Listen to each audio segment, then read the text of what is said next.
Welcome to Senate Finance. Thank you, Chairman, members of the committee. My name is William Hunt, and I am the Secretary of the Libertarian Party of Rhode Island.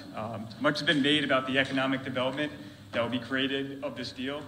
Proponents to this idea will lead you to believe that these publicly financed economic engines are necessary to spur economic growth.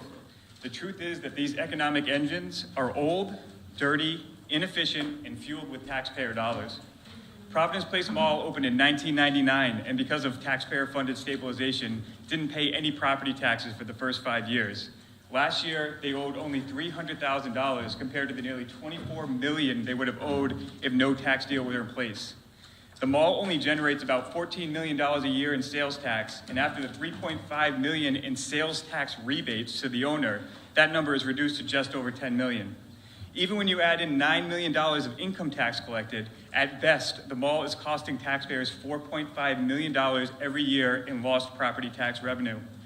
When you add in another $2 million per year in revenue note obligations to help to reduce the owner's private debt, it is clear that this economic engine is only working for the crony corporatists and the political elite, not the taxpayers. When this insider deal was conceived, the private market also created a small competitor in Washington State who sold their first book online in 1995. Amazon has since grown into the world's third largest retailer and has forced the closure of brick and mortar malls like Providence Place across the country.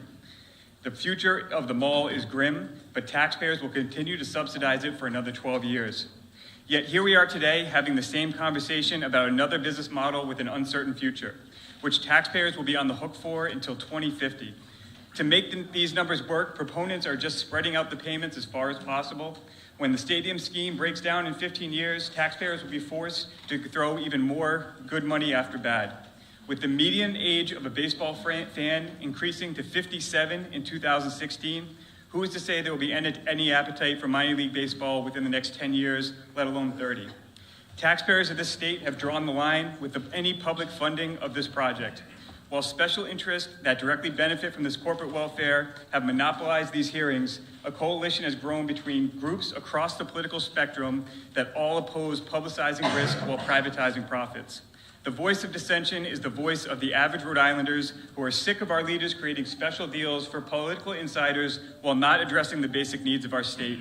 I urge this committee and the members of the General Assembly to see through the rosy projections and avoid the allure of another baseball-related boondoggle. Thank you. Thank you for your testimony.